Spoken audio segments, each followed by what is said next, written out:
Hello again, everybody. Zach Attack is here by Atak Sportz for this Monday, January 25th, 2016. Alright, let's get started with, of course, the NFL Championship Sunday. Results and thoughts. I only had to see one full game because the second game, the NFC Championship game, was the time of the Royal Rumble. Of course, for my wrestling fans out there watching this, you haven't seen my Rumble review yet. It is on this channel. Decent Rumble. The Rumble match, in my mind, did not spoil the pay-per-view like it has done the last 2 years. Predictable, but not as bad as the last 2 years.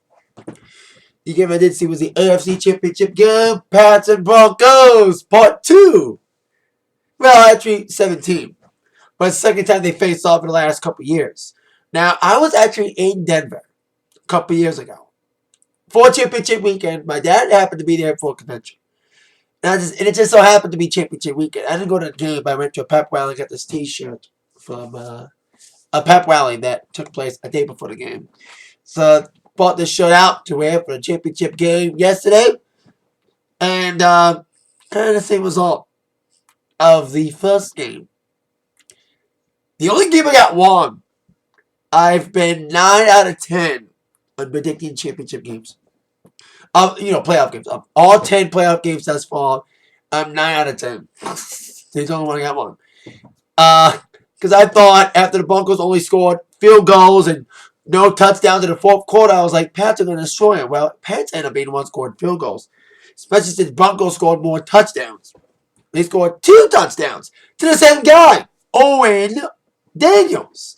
Great day for him. Great catches. Bain did well for the most part. I think there was like 1 turnover against them. But not much. I think there was a turnover against the Pats at a point in the game. But the second half almost felt like the second half of the Panthers game. Divisional game of the Panthers game. The Panthers didn't score in the second half. Broncos now scoring in the second half too as the Pats rallied. Especially Gronk. It's a big part of that second half drive to get back in the game. Even trying to tie it within the final seconds of the game after Tampa scored its only points on the second half, a field goal in the fourth quarter. They almost blew the lead like they did against Pittsburgh, but they held on. Barely holding on with the defense being the defense is tough. When they faced up against the Seahawks a couple years ago at Super Bowl 48, their defense was not strong. And now their defense has been a big part of their season. When the offense was sputtering for the early half of the season, despite the undefeated streak, at one point in the season, the defense saved their asses. The defense saved their asses after not scoring only but a field goal in the second half.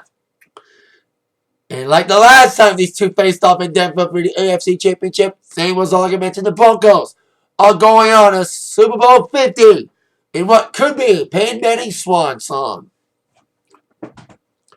Now, of course, let's get to the NFC Championship game. Man, what a blowout. And I was right. A lot of people were predicting Arizona to win. They thought they could pull an upset. Well, guess what? That didn't happen. Panthers destroyed.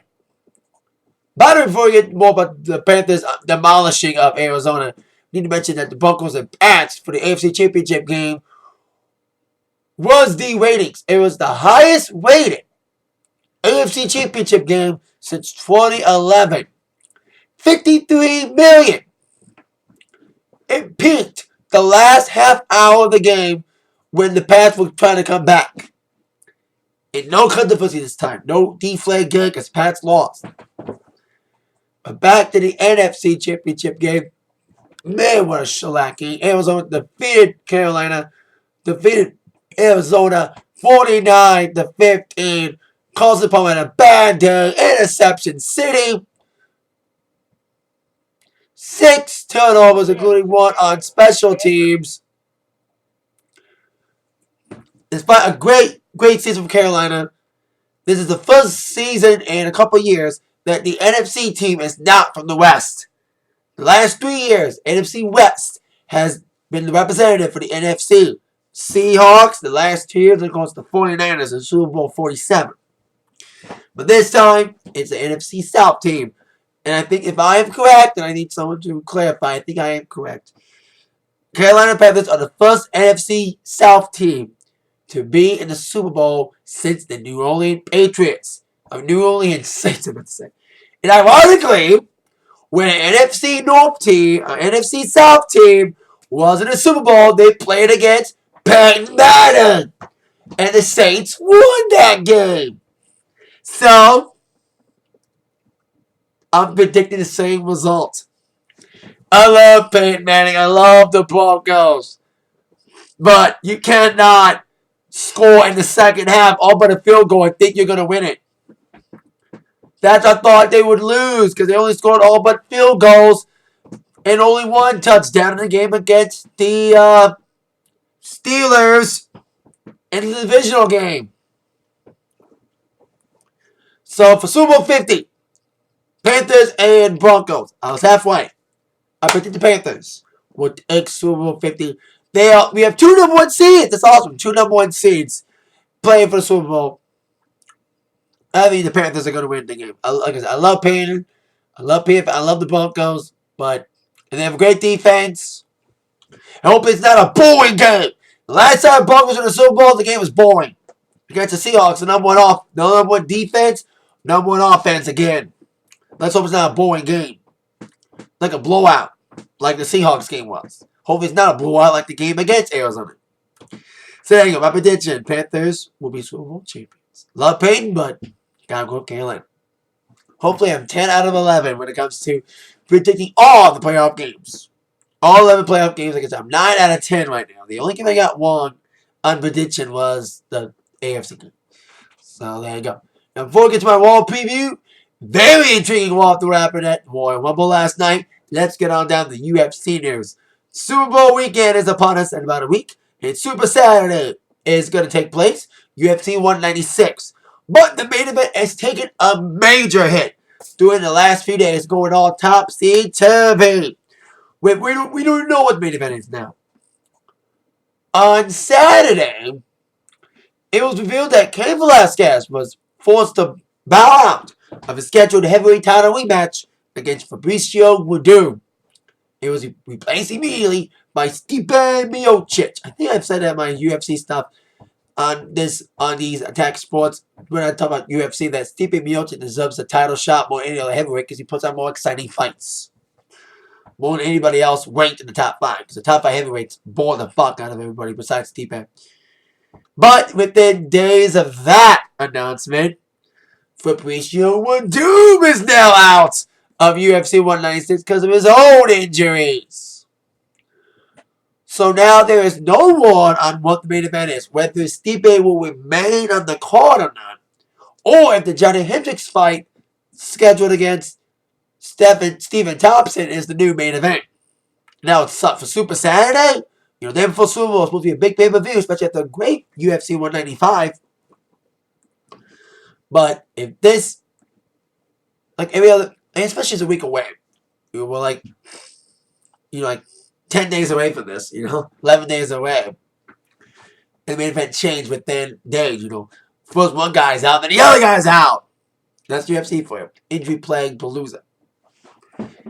So, and mostly every time they replace the main event of a card, when it's really late in the game, it's usually a disappointing replacement. And that's what we're probably heading towards for UFC 196. Makes me happy. I got a gig. So, there you go.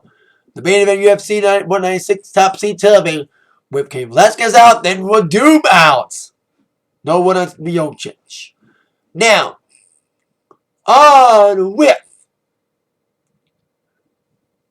a big Raw tonight, WWE Raw. Preview the aftermath of the Royal Rumble. And since it's such a big Raw, I decided instead of my top 5 questions that must be answered tonight, we're going to do top 7 questions that must be answered tonight on Monday Night Raw.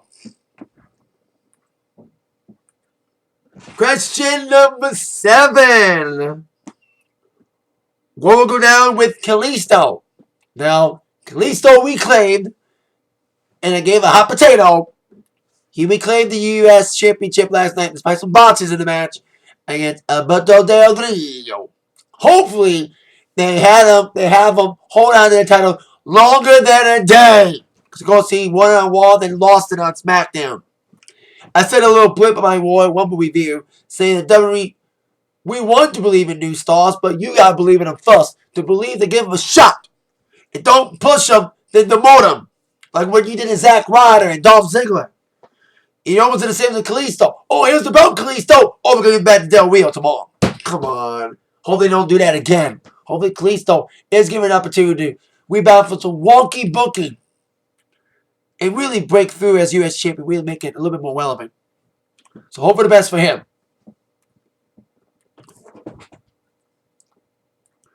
Question number 6. We'll go down with the return of Sasha Banks at the last night's Rumble. Will she do anything to Charlotte tonight? If anyone's seen any of my videos, my Atak Sportz videos, or more specifically my wrestling reviews, or pay-per-views, or walls, I've been saying this since September. That Charlotte and Sasha need to feud for the Divas title. They had such a great feud at NXT.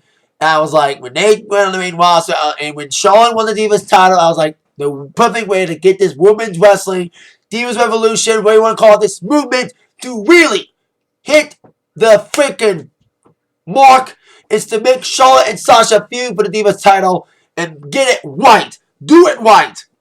And guess what? They're finally starting it. Last night, Sasha returned following a decent, fun, great Divas match between Charlotte and Becky. And Becky said nothing to be ashamed of. She had a great showing. Even if Sasha Banks is in, I hope they still use Becky in some way, shape, and form because of the crowd reaction last night. Hello, we were in Orlando last night. NXT country. Sasha coming back last night was a freaking moment. Her coming in and thinking they were friends and then delivering a bank statement. That was a freaking moment, man. I hope they do it right, man. They're aiming towards Mania, and that's where it should be. That's where these two fine, terrific women's wrestlers deserve to shine at Wrestle fucking Mania, bitch. And we're heading in that direction, people. But before that, we have Fastlane. That leads to question number 5. Will we get any matches announced for Fastlane? Well, the next 4 questions may determine, yes, there might be some matches made for Fastlane, including a few that step, couple things. Maybe some people want some revenge over people that eliminated them last night. Normally, we get some revenge matches at the pay-per-view. Hopefully, New Day takes on a new tag team that's not the Usos. But who can beat New Day? New Day Rocks indeed. I don't know if I should, but you've seen the last couple of videos. And speaking of people wanting revenge for who eliminated them in the one match, that leads to question number 4. Will Brock Lesnar appear to get revenge on Bray Wyatt? Now, I've heard rumors that despite a signaling of a Lesnar-Wyatt feud, we saw last week on Raw when Wyatt and the family took out Brock at the end of Raw. And, of course, really epping it on by Wyatt eliminating Brock Lesnar with the help of Harper, Warren, and Strowman, despite Lesnar taking them all out before Bray got in the Rumble match. But I mean, Lesnar is not supposed to be at Raw tonight. How are they going to build it up for a possible match at Fastlane? Because I heard that they're trying to make Fastlane not a throwaway pay-per-view, that some matches for Fastlane were going to be set up in the Rumble match itself. And I think we have seen a setup for Lesnar and Wyatt, not just at the Rumble, but Raw as well. So hopefully they do something with Wyatt and Lesnar. With Lesnar scheduled to be on Raw tonight, we shall see how they do it. With Wyatt playing his mind games on Lesnar. It's intriguing to see Wyatt against Lesnar. Although, sadly, I think, unfortunately, I love Wyatt, but it's going to be like most of his other feuds. He's going to be just a fucking foil for Lesnar to beat. That's my opinion. He's never allowed to break down this fight. It's a great book, great billing, and great hype. He's always the foil. With the exception of Dudley's feud. So let's continue on. Question number 3. What will go down with Triple H now that he is now the new WWE whatever champion last night as he came back in the Rumble match. Yeah, it was predictable. Yeah, we saw it coming. So Triple H was going to return. What perfect way to screw Roman Reigns than to put him in the Rumble match and have Triple H return and eliminate him with help from Sheamus and win the title. Eliminate Dean Ambrose. A lot of people say Ambrose got buried. Ambrose got buried. To see him in the final two at all was amazing. He's IC champion too, people. He had an excellent, awesome match between Kevin Owens last night. And I think that feud's over. I'll get to the next Owens feud in a second. Who I think he should feud with next. Once again, stemming from the Rumble match. So, Triple H and Reigns looking like they're heading in that direction for WrestleMania. Who is he going to face at Fastlane? We shall see. But I bet you he will be ruling with an iron fist. Indeed, now that the Authority has full power with Triple H back, it's so exciting to see him. Yes, it was predictable, but it was still exciting to see him come back as is he a face or a heel? You got cheered as a face in Orlando. Everyone was booing Reigns so hard. If he would have won, there would have been another. It would have been Pittsburgh 2.0. It would have been Philly 2.0. Thank God they didn't go that route. And no one's bitching about the Rumble match this year. This first in a couple of years, no one's bitching about the Rumble match. I even said it in my review last night that no one, for the last 2 years, we've only remembered the negatives. We only remember the shitty Rumble match ending. But this Rumble match didn't spoil it. We're going to remember the positives, like the great last man standing match, the great Sasha Banks moment, and of course the debut of the phenomenal one, which leads to question number 2. What will go down with a moment we thought we'd never see? AJ Styles' first wall. How much of an impact he's going to make tonight? Wow. AJ Styles and wall. 2 words you thought would never go together. Guess what? It's happening. After a really long weeks of speculation, AJ finally made his debut last night in the Rumble match as number 3 against Reigns at the Eliminate Rusev as number 2. I had my trepidations on my Raw review last week about AJ, whether or not he should debut on Raw or the Rumble or not. Should have debuted on Raw. But it was still cool to see him in the Rumble match. The debut had a good showing, took a lot of bumps. But the biggest part was setting up his first feud. Owens eliminated AJ. Before Owens got eliminated by Zayn, that was a nice moment. Sami Zayn came out. That was cool. Now this would be a great feud to start off AJ, and a great feud to have Owens rebound from his feud against Ambrose, which is now over after a great feud with Ambrose and a great last man standing match last night. I think it's unanimous. I've said it, and everyone agrees that it was the match of the night. Besides one match of the night was last man standing. So AJ Owens doing Ring of Honor together. So I can only imagine this feud's gonna be amazing. If they do it right, they do it as good as they did with Ambrose and Owens. AJ Owens should be amazing. And now, question number 1.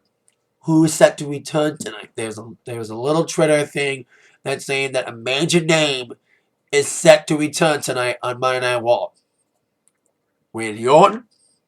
Daniel Bryan? Nah. Let's see. Raw's in Miami tonight. So I think we can smell who we think is going to return tonight. Yep. The Rock. Come on, it's in Miami. And he's already said he's going to be in WrestleMania this year. We don't know how he's going to be involved. Is it a match or a segment? Host again? Like it was in WrestleMania 27 in Atlanta. But I say Rock returns tonight. Oh, someone completely unexpected. WWE doesn't need to go predictable on us. They can shock us. I said it last night on my review. WWE has chances to shock us, but they go the predictable route. Like what happened last night with Triple H. Predictable route is The Rock. Shocking, D-Bry or Orton. But I say it is going to be The Rock. We'll see what goes down. The Rumble Aftermath tonight. On Monday Night Raw at 8, 7 Central. USA Network. That's it for my Atak Sportz today. Stay tuned tonight for my Raw review. With that in mind, you've all been attacked by the news. Sports news from Zach.